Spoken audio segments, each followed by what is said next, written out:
আমার শুরুই হয়েছিল না দিয়ে ইন্ডাস্ট্রিতে। স্লিভলেস পরবো না, আউটডোর যাব না, সিগারেট খাবো না।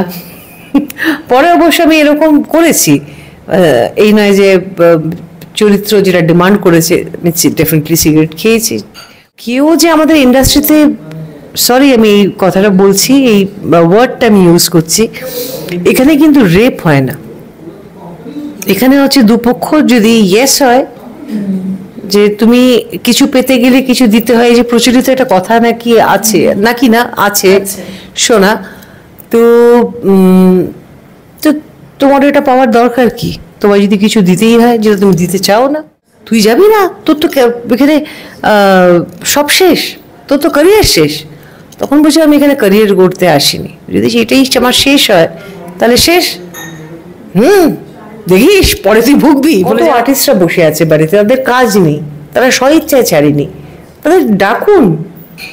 Out of sight out of mind আমিও মানছি, আর্টিস্ট ফোরামের থেকে খুঁজে বার করুন আপনাদের কাকে দরকার, তাদের ডেকে নিয়ে আসুন। কে আপনাকে দাদা বললো, কে আপনাকে দিদি বললো, ভুলে যান। বলতে না পারে যে মা আমি সারা জীবন তোমায় কাজ করতেই দেখলাম, এইটা না। আমি কাজ করেছি যখন, যতদিন আমার ইচ্ছে হয়েছে, আবার বিরতিও নিয়েছি যতদিন আমার ইচ্ছা হবে। আবার যদি এখন ভালো কাজ পাই আমি আবার কাজ করতে যাবো, কারণ ওই ফেজটা পেরিয়ে গেছে।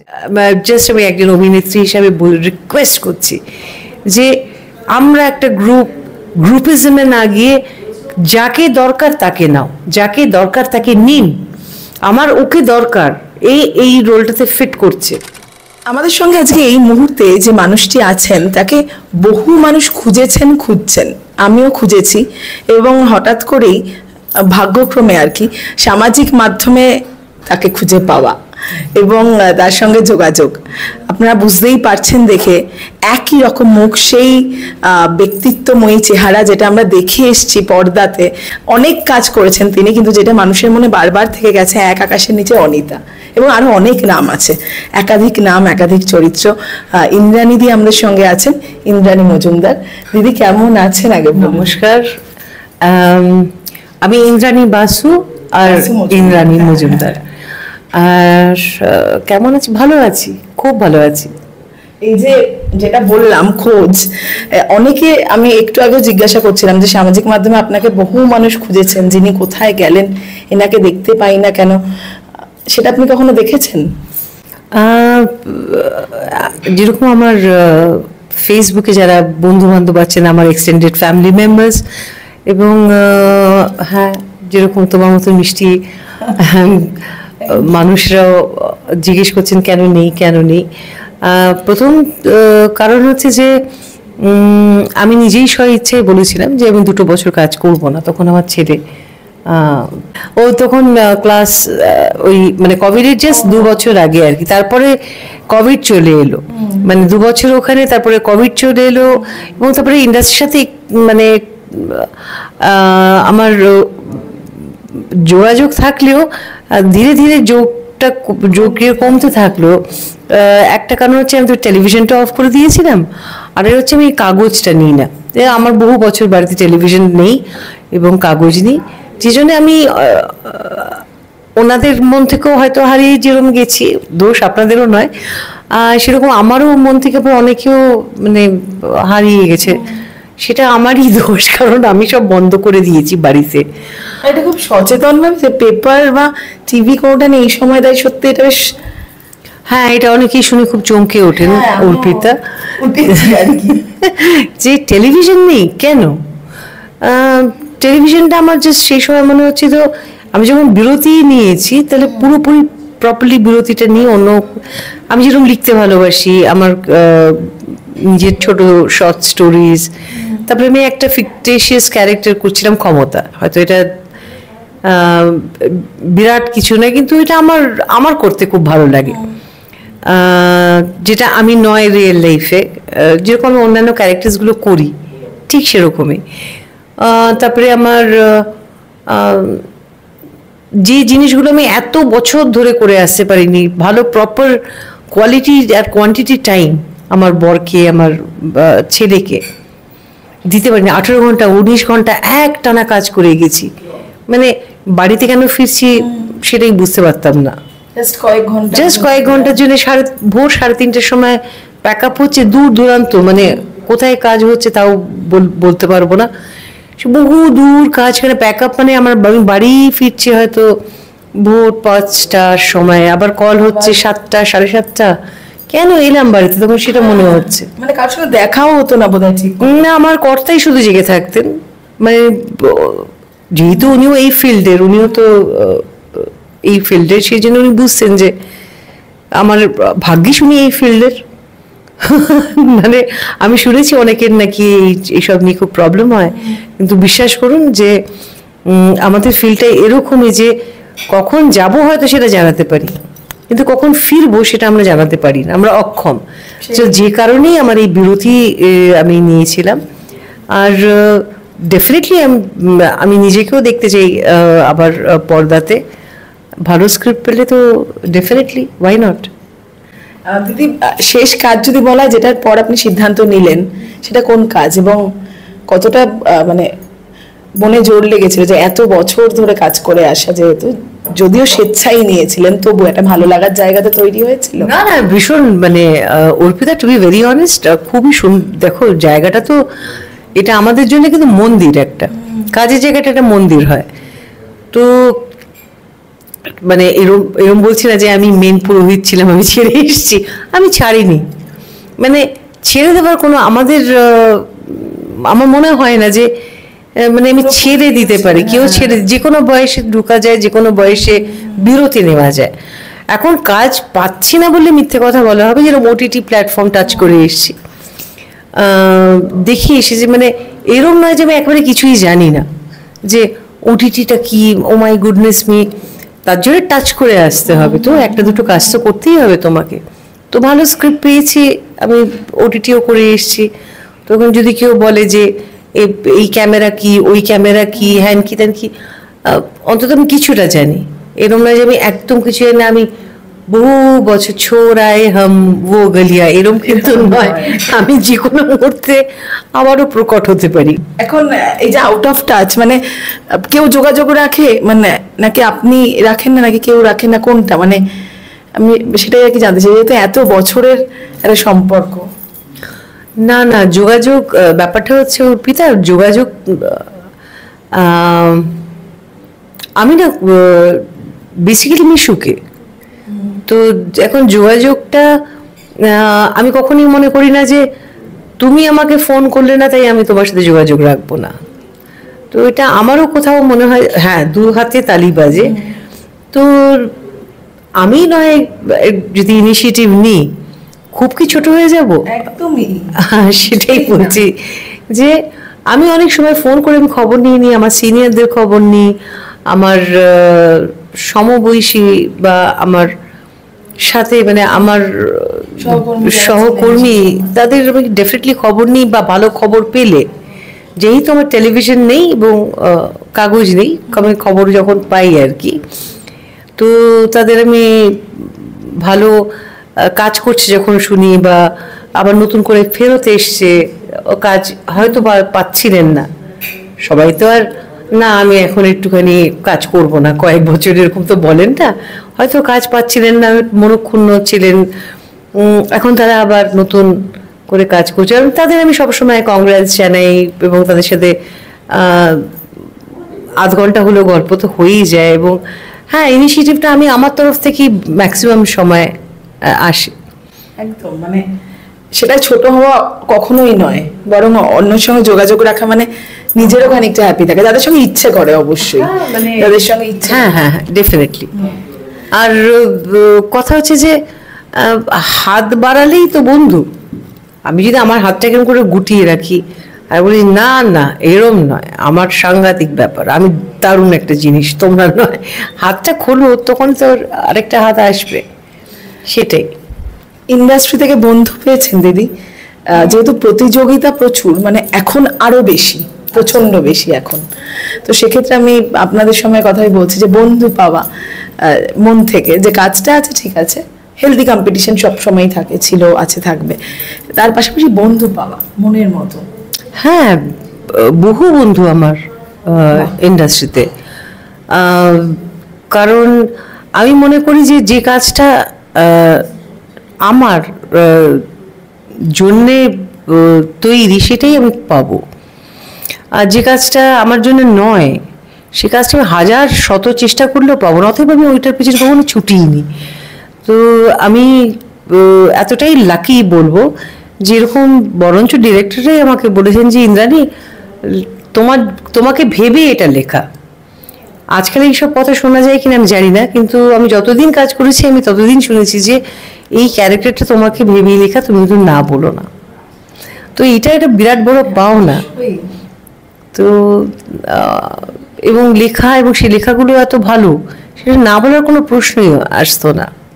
সেই লেখা আবার পেলে তাহলে নিশ্চয়ই দিদি ফিরবেন, মানে এক্ষুনি? হ্যাঁ, আমার ফোন বাজবে, আমি চলে যাব, আমি বলবো অর্পিতা আমায় ছেড়ে দিয়ে এসো।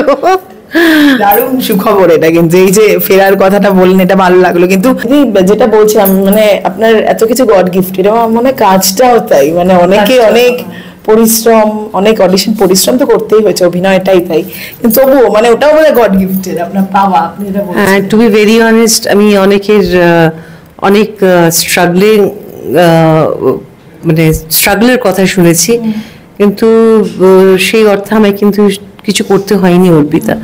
মিথ্যা কথা বলবো না যে আমি এত কষ্ট করে খেটে খুঁটে আমি এখানে এসেছি, একদমই নয়।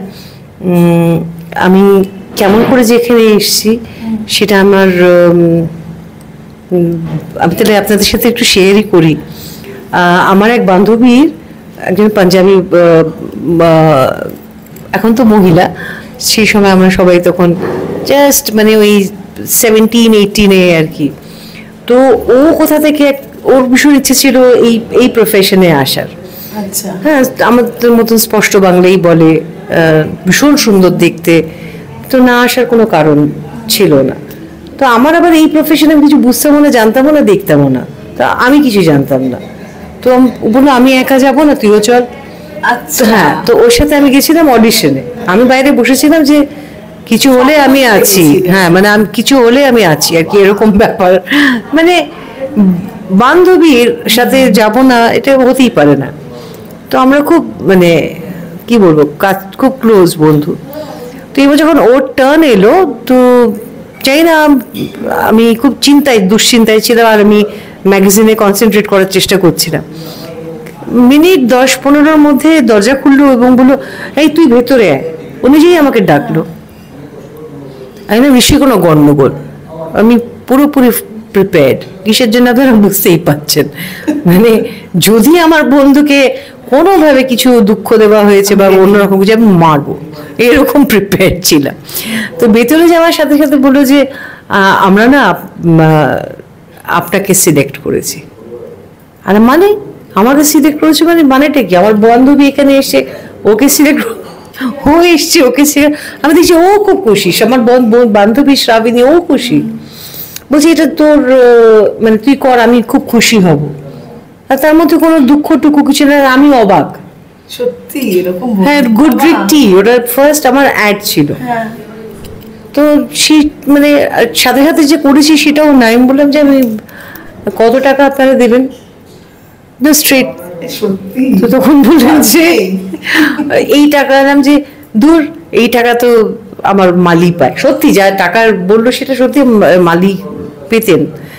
তখন বুঝলাম যে কত কম উনি পান। তো যাই হোক, আমি এমনি বম্বে চলে গেলাম, বম্বে গোয়া ঘুরতে চলে গেলাম। আবার কলকাতাতে ফেরার সাথে সাথে, সেই সময় না এই মোবাইলের যুগ ছিল না, যে চট করে ফোন করে ফেললাম, চট করে এই হয়ে গেল।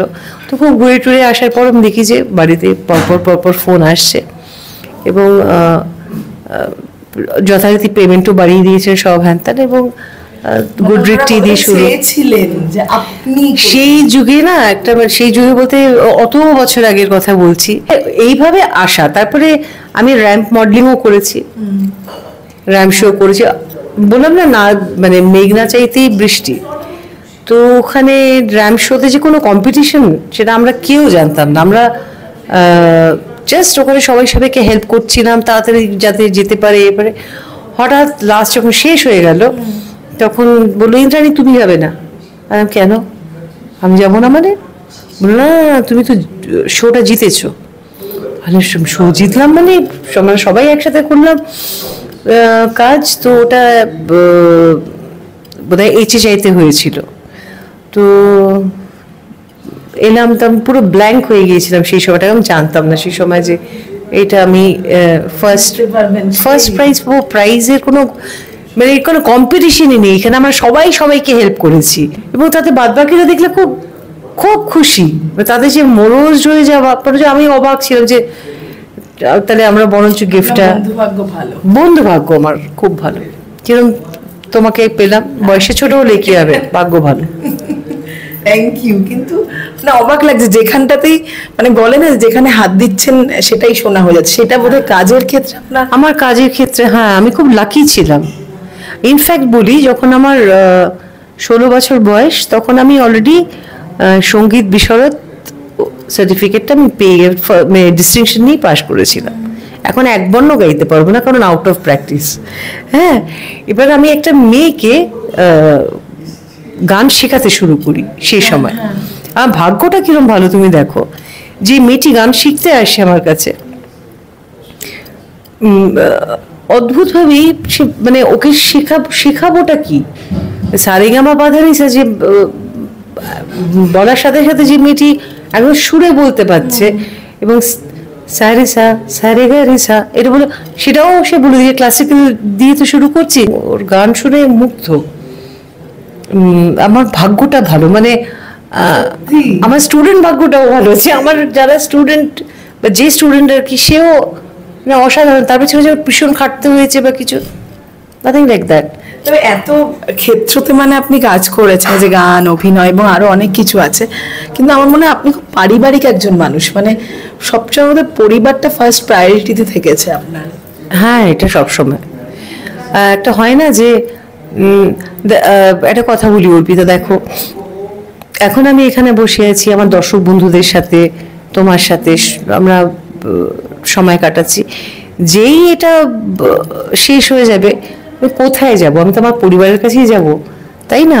তো পরিবারটা তো ডেফিনেটলি আমার কাছে ভীষণ আগে, ভীষণ আগে। একদম। এবং সেই কারণে একটু পরিবারকে সময় দিই বলে মানে বিরতিটা নিচ্ছি। আমি পরিবারকে সময় দেবো বলেই বিরতিটা নেওয়া। এখন আমার ছেলে কলেজে পড়ছে, অ্যাটলিস্ট এটা যেন বলতে না পারে যে মা সারা জীবন তোমায় কাজ করতেই দেখলাম। এইটা না, আমি কাজ করেছি যখন, যতদিন আমার ইচ্ছে হয়েছে, আবার বিরতিও নিয়েছি যতদিন আমার ইচ্ছা হবে। আবার যদি এখন ভালো কাজ পাই, আমি আবার কাজ করতে যাব, কারণ ওই ফেজটা পেরিয়ে গেছে। এখন আমার ছেলে বড় হয়ে গেছে, আমার স্বামী আর আমি কতদিন মানে ও ঢুকছে তো আমি বেরোচ্ছি, বা আমি বেরোচ্ছি তো ও ঢুকছে, এরকম হচ্ছে যে কথা আছে, হ্যাঁ বলবো আর কি এরকম। তো এখন নিশ্চিন্তে আমরা প্রচুর কথা বলতে পারি, কত কন্টেন্ট নিয়ে কথা বলি, একসাথে বসে আমরা সিরিজ দেখি, গল্প করি। এটার একটা অন্য আনন্দ আছে, যেটা 18 ঘন্টা 19 ঘন্টা যখন কাজ করতাম তখন একেবারেই ছিল না। লাইফ একদম ছিল জিরো। এখন যেটা শুনছি যে সিনিয়র আর্টিস্টদের জন্য 10 ঘন্টা আর 14 ঘন্টা বোধহয় সব মিলিয়ে কাজ, এরকম একটা কাজ করা যায়। 14 আওয়ার্স কাজ করলাম আর বাদ বাকি সময়টা আমি পরিবারকে দিলাম। এখন তো বলবো যারা নতুন এসে দে আর ভেরি লাকি, তোমরা সেই সময় দিয়ে যাওনি। আমি নতুনদের বলছি, তোমরা জানোই না যে রাত্রির 11টা, 11:30, 12টার সময় এসে একটি ছেলে জিজ্ঞেস করছে, ঠান্ডা শীতকালে কুকড়ে মুকড়ে বা বর্ষাকালে ভিজে গেছে, তার অবস্থা করুন যে আপনি কি খাবেন ডিনারে। এটা হচ্ছে আমরা সেই সময় অবধি আমরা কাজ করে এসেছি, তারপরে যদি বিরতি আমরা নিয়ে থাকি, এটা দরকার ছিল। দিদি, তার মধ্যেও এত বছর কাজ চালিয়ে যাওয়া এবং পরিবারকেও সামলেছেন, তো সেক্ষেত্রে হয় না যে একটা স্যাটিসফ্যাকশন থাকলে তবে সেই জায়গাটায় থেকে যাওয়া যায়? নিশ্চয়ই সেটা অভিনয়ের ক্ষেত্রে ছিল আপনার। কোন কোন কাজগুলো সারা জীবন মনে থেকে যাবেন জানিদি, যদি এটা বলা হয়? দেখো, মনে তো থেকে যায় বহু কাজ। যেরকম আমার রূপকথা, অনেকে আমাকে কথা চ্যাটার্জি বলে এখনো ডাকেন বা সম্বোধন করেন। তারপরে এক আকাশের নিচে, ওখানে অনিতার ক্যারেক্টার, অনিতারই তো নাম ছিল।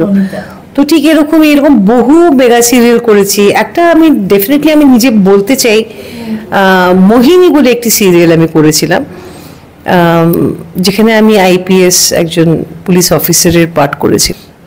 নো মেকআপ লুক ছিল, যেরকম সাধারণ আমরা থাকি সেরকম। তো সেই সময় না আমার সাথে একটা অদ্ভুত ঘটনা ঘটতো, যখন আমি নো মেকআপ লুকেও থাকতাম, হয়তো বেরোলাম কোথাও, তো রিয়েল পুলিশ এরকম নয় যে আমার মতো কোনো অ্যাক্টর বা অ্যাক্ট্রেস, রিয়েল পুলিশ আমাকে স্যালিউট করতেন। আমি সেটা দেখে না একটু থতমত খেয়ে যেতাম যে কেন এটা করছেন। তো আমি প্রচুর তখন পুলিশদের থেকে আমি হেল্প পেয়েছি, কারণ ওনারাও দেখতেন বাড়িতে, এবং ওনাদের যে সম্মানটা দেওয়া হয়েছিল, আমরা না অনেক কিছু দেখাতে পারি আমাদের অভিনয় দিয়ে। এবং আমি আমার ডিরেক্টরকে এবং আমার স্ক্রিপ্ট রাইটার এবং প্রত্যেক টেকনিশিয়ান প্রত্যেককে আমি থ্যাঙ্কস, এবং কস্টিউম যিনি আমার জন্য তৈরি করেছিলেন সবাইকে আমি স্যালিউট জানাচ্ছি আমার তরফ থেকে, যে সেটা একটা না অন্যরকম পাওয়া। সেই সময় গাড়ি থামানো খুব মুশকিল হয়ে যেত, হলদে ট্যাক্সির কথা বলছি। তো সেই সময় হয়তো পারছি না, আমি অসহায় অবস্থা যে ট্যাক্সি থামাতে, আমার গাড়িটা হয়তো কোনো কারণে খারাপ, হয়তো থামলো না একটা দুটো, হঠাৎ মানে বললাম না মানে কোনো পুলিশ খুব অপুর মহলের বলছি না, বা যারা হয়তো ট্রাফিক এবং এসে আগে একটা এরকম করে স্যালিউট করতেন। তো সেটা আমারও বসে গেছিল স্যালিউট করা, এবং ম্যাম এই দাঁড় করিয়ে, ম্যাম আপনি উঠে যান ম্যাম।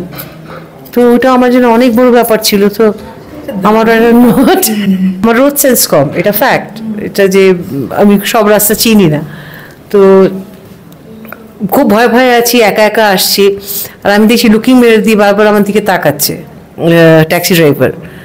তো ঠিক আছে, তো ভয়টা মুখে প্রকাশ না পেলেই হলো। তো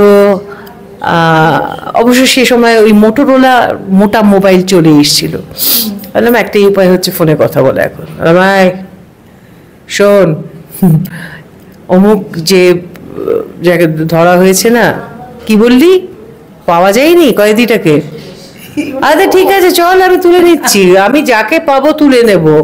এই ভাই তোমার নাম কি? যাকে দেখে আমার প্রচন্ড ভয় করছে। হ্যাঁ কি দিদি? তখন আর নাম কি? না আমার নাম কি একটা, তখন আমি ক্যারেক্টারে ঢুকতে বাধ্য হচ্ছি, স্পন্টেনিয়াস ঢুকে গেছি। আমি 1:45 সময় বাড়িতে পৌঁছে এলাম, যে লুকিং মিরর দিয়ে কি দেখছিলে, ঢুকে দেবো, কেস করে দেবো? না না দিদি আমি যাচ্ছি, টাকা নিয়ে যাও, টাকাটা অন্তত নাও। তো ওই এই ধরনের সিরিয়াল করে যে একটা মজা আনন্দ, এবং ওটাও পাওয়া সত্যি মানে পাওয়া মানে বিশাল পাওয়া। এবং সত্যি এইভাবে আমরাও অনেকে এখন এই ট্রিকটা ইউজ করি, যদি পুলিশ হই না, কিন্তু কেউ দাঁড়িয়ে আছেন এটা আমরাও করি, ভয় পেলে আর কি, ভয়টা না দেখিয়ে।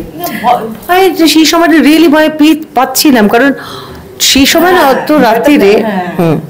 কিন্তু এটা যদি মুখে প্রকাশ পেয়ে, দাদা গাড়ি থামান না, আমার কিরম লাগছে, আপনি গাড়ি কেন থামাচ্ছেন না, দরজা করে না করে, নালে কিছু একটা তো করতে হবে। সেই সময় মাথাতে যায় পেছন থেকে, নালে গলা চেপে ধরো, বা দুপাট্টা আছে কি করতে, যদি দুপাট্টা থাকে দুপাট্টা, নালে শাড়ির আঁচল, বা নালে হাত ব্যাগে কিছু রাখো, যদি কোথাও ভয় কিছু করছে। দেখাই যাচ্ছে না, পরপর পরপর কেসেস আসছে, এবং খুব রিসেন্টলি তো বলবো, যেটা এখনো সুবিচার পাওয়া যায়নি, মনটা খুবই খারাপ হয়ে আছে, যার জন্যে তিলোত্তমার জন্যে সুবিচার পাইনি আমরা এখনো। তো যতই হাসি ঠাট্টা মজা হোক, মাঝে মাঝে না এটা চলে আসে, সরি অর্পিতা, এটা আউট অফ দ্য ইয়ে চলে এলো। তো আমরা সবাই প্রার্থনা করছি যেন সঠিক লোকদের সঠিক শাস্তি হয়।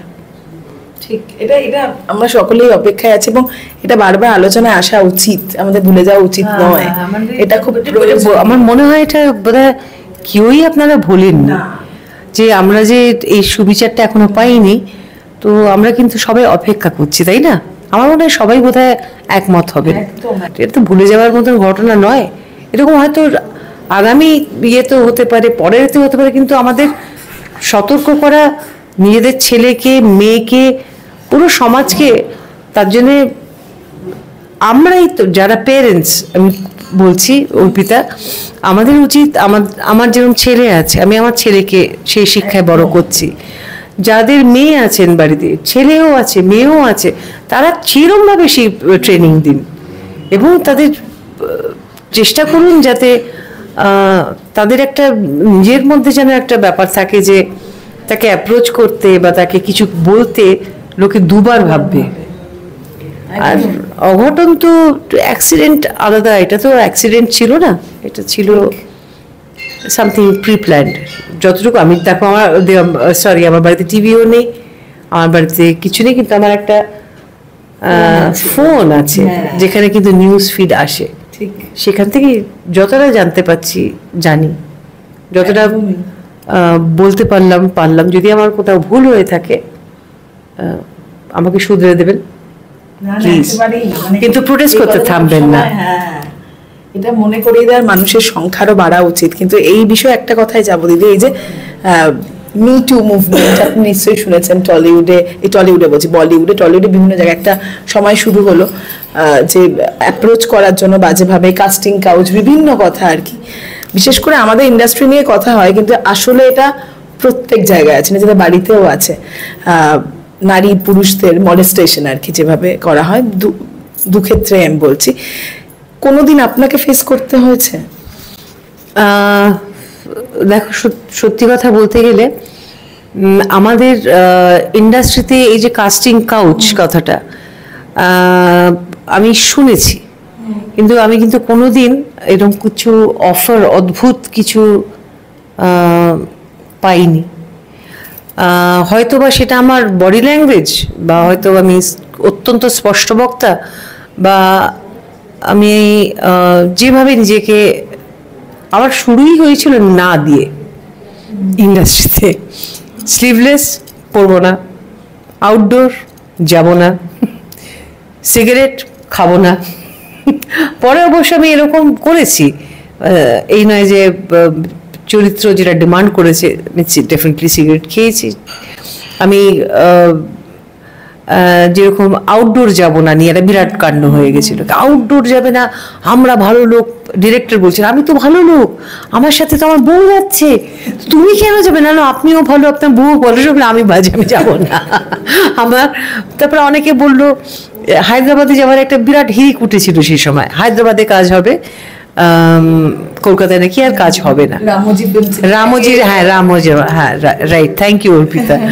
তো সেই সময় আমি দেখছি সবাই পাগলের মতন সব ডেট বুক করে ফেলছে, বুক করে ফেলছে। আমি জানি না, আমি নিজের কলকাতাকেই ভালো করে চিনতে পারছি না, যেখানে হারিয়ে যাচ্ছি অলিতে গলিতে।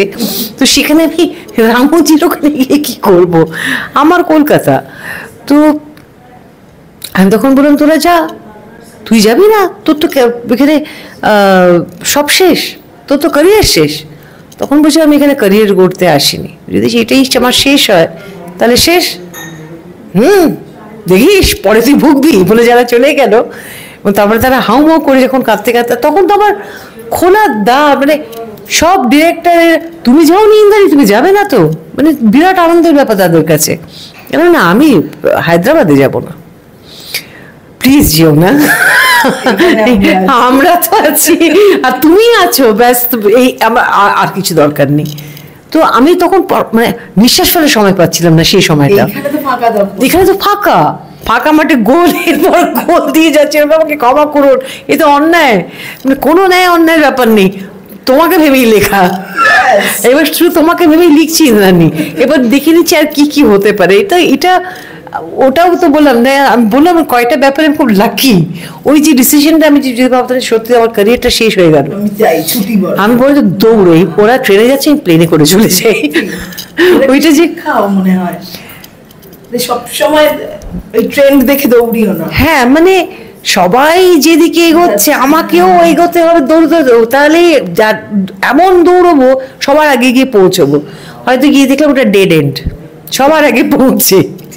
তো তার থেকে বেটার যেখানে নিজের দেশের প্রজা হয়ে থাকা আমি প্রেফার করব, যদি রাজা নাও হতে পারি। কিন্তু অন্য দেশের কিচ্ছু আমি হতে চাই না, to be very honest. Bombay থেকেও আমি ডাক পেয়েছিলাম, বাপি লাহিড়ী আমায় ডেকেছিলেন। ভারী মিষ্টি মানুষ, কথাবার্তা হলো। উনি বললেন হাম আচ্ছা আদমি হ্যাঁ, হাম বহুত, আরে আপনি বাংলায় কথা বলুন, আপনিও বাঙালি আমিও বাঙালি প্লিজ। তো উনি আমাকে একটা মিউজিক ইয়েতে মিউজিক ভিডিওর একটা উনি আমাকে অফার দিয়েছিলেন। আর ভারী মিষ্টি, উনি ওনার স্ত্রী ওনার ছেলে মেয়ের সাথে আলাপ করালেন। তো তখন আমি বললাম যে বাপিরা আমি তো নাচতে পারবো না, আমি নাচতে পারবো না, আই এম সো সরি।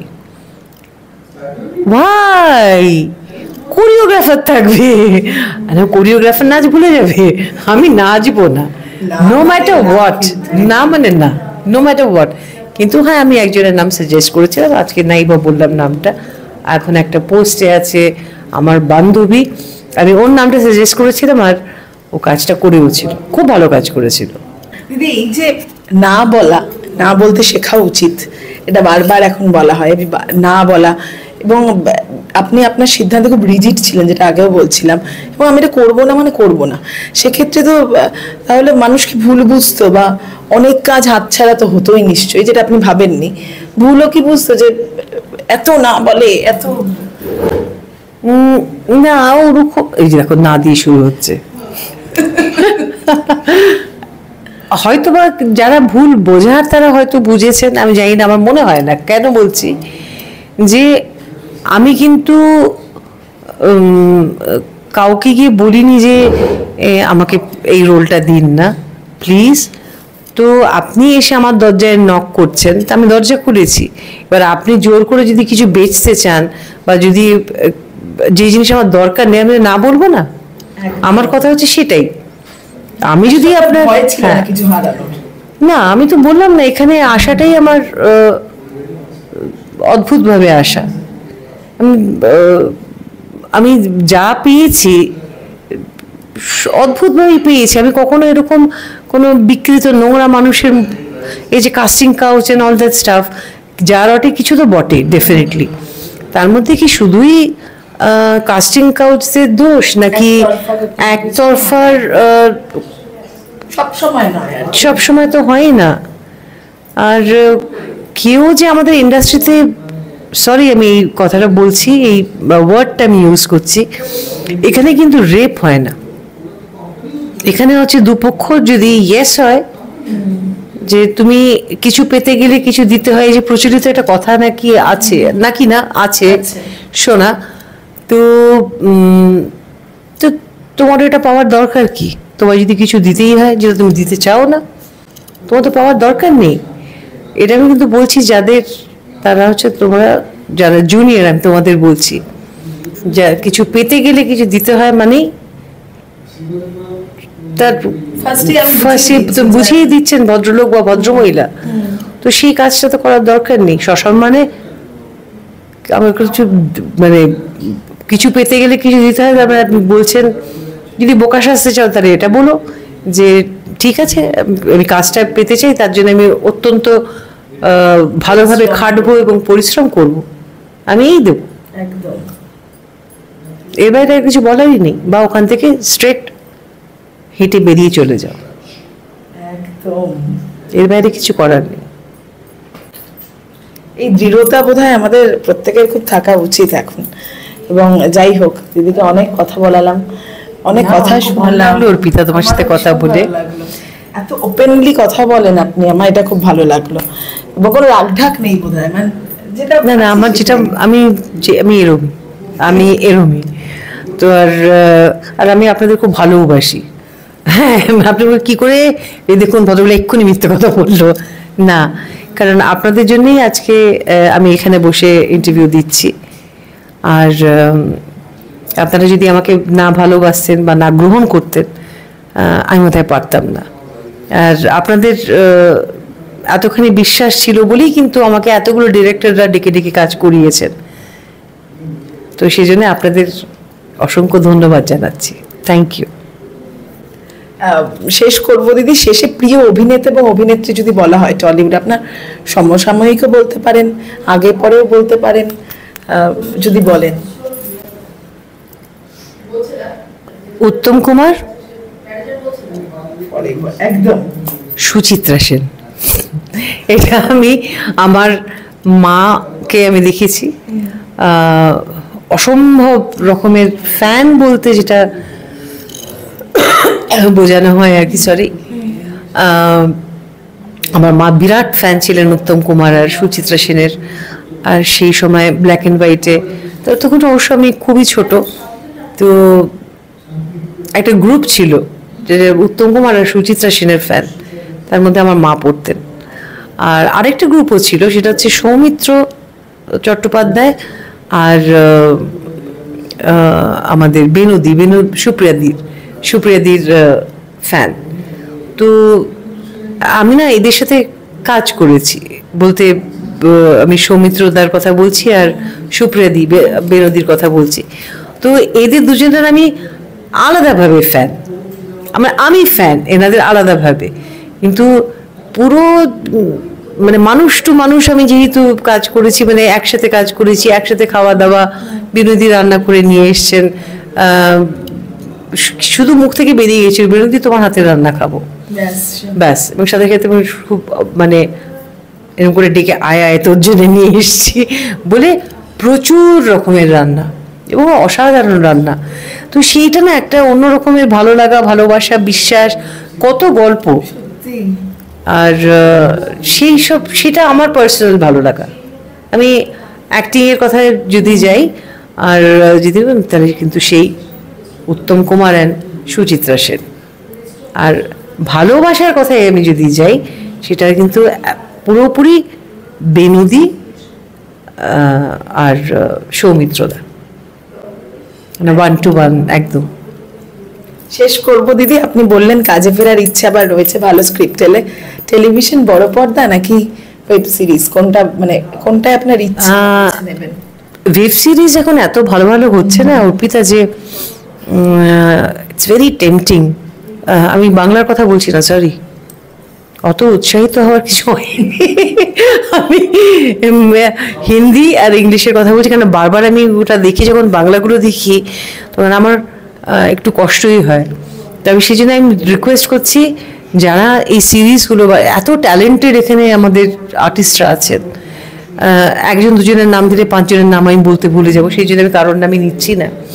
এখানে আর্টিস্ট আছেন, ডিরেক্টরস আছেন, এবং আমাদের টেকনিশিয়ানরা এত ভালো, সব সব সব মানে আর্ট ডিরেক্টর সব সব সব আমাদের এখানে সব কিছু আছে। শুধু একটু মানে কি বলবো, আমি জাস্ট আমি একজন অভিনেত্রী হিসাবে রিকোয়েস্ট করছি যে আমরা একটা গ্রুপিজমে না গিয়ে যাকে দরকার তাকে নাও, যাকে দরকার তাকে নিন। আমার ওকে দরকার, এই রোলটাতে ফিট করছে, বা যদি ফিট না করে তাহলে করিয়ে নিন। ওই ব্রাশ আপটা আপনাদের ওপরে। আপনি আর্টিস্টদের বঞ্চিত করছেন, অনেক আর্টিস্টরা বঞ্চিত হয় জাস্ট যে না একে না ঠিক ইয়ের মতন লাগবে না। এখানে শব্দটা বললে সবার আগে গ্রুপিজমটা হচ্ছে একটা খুব বাজে ব্যাপার। সেটা হচ্ছে যে শোন, তুই আমরা সব ডিসাইড করবো কে থাকবে কে থাকবে না। ও তো থাকবেই, কারণ ও তোর বউ হয়। ও তো থাকবেই, কারণ তোর বউয়ের মেজো বোন হয়। ও তো এরকম করলে চলবে না।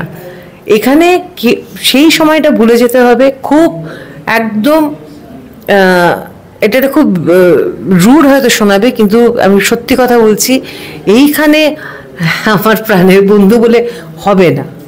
প্রাণের বন্ধু যদি এই কাজটা না করতে পারে, সব থেকে বাজে যে শত্রু, যদি সে এই কাজটা করতে জানে, তাকেই নাও। কারণ এই ক্যারেক্টারের জন্য আমার ওকে দরকার। হয়তো তার সাথে আপনার সম্পর্ক খুব খারাপ, কিন্তু আপনার কাজটা দারুণ হবে, কারণ মুখটা তার দেখানো হচ্ছে, আপনি তাকে ডিরেক্ট করছেন। এবং সেই সময় সমস্ত রাগ বিদ্বেষ সমস্ত ভুলে গিয়ে, গ্রুপিজম ভুলে গিয়ে শুধু ভাবুন যে কি করে আমাদের কাজটা আরো বেটার হতে থাকে। প্লিজ ভালো ওয়েব সিরিজ বানান, ভালো মেগা সিরিয়াল বানান, ভালো ভালো লেখকরা বসে আছে বাড়িতে, ভালো ভালো ডিরেক্টররা বসে আছে বাড়িতে, তাদের কাজ নেই। কেন নেই? কত আর্টিস্টরা বসে আছে বাড়িতে, তাদের কাজ নেই, তারা স্বইচ্ছায় ছাড়েনি। তাদের ডাকুন, out of sight out of mind. আমিও মানছি, আর্টিস্ট ফোরামের থেকে খুঁজে বার করুন আপনাদের কাকে দরকার, তাদের ডেকে নিয়ে আসুন। কে আপনাকে দাদা বললো, কে আপনাকে দিদি বললো, ভুলে যান। একদম। আজকের এই ইন্টারভিউটা আমার এত প্রিয় একটা ইন্টারভিউ হয়ে থাকবে, এত ওপেনলি সত্যি কথা বলা, মানে এই মানুষগুলো ভীষণ দরকার এখন। ভীষণ ভালো লাগলো। থ্যাংক ইউ অর্পিতা, আমার বলার এই প্ল্যাটফর্মটা তুমি যে করে দিয়েছো তার জন্য থ্যাংক ইউ সো মাচ। সময় দিয়েছেন, এসেছেন, আমি ফার্স্টে ভাবিনি যে আপনি আসবেন, তাই আপনি সময় দিয়েছেন, এসেছেন, এটার জন্যই থ্যাংক ইউ। তুমি এটা ভাবলে কেন যে আমি আসবো না, এটা তুমি ভাবলে কেন শোনা? না যাই না, না না, এরকম নয়, ডেফিনেটলি আসবো। আর আমার মনে হয় যে এই যে তুমি আমাকে প্ল্যাটফর্ম করে দিয়ে আজকে যে আমি বন্ধু বান্ধবদের সাথে কথা বলতে পারছি, বা জুনিয়রদের সাথে কথা বলতে পারছি, বা ইভেন আমার দর্শকদের সাথে কথা বলতে পারছি, তুমি এই প্ল্যাটফর্মটা করে দিলে বলে। নাহলে আমি আজকে তাহলে কি আমি মোবাইলে লাইভ করে তাহলে আমাকে বলতে হতো।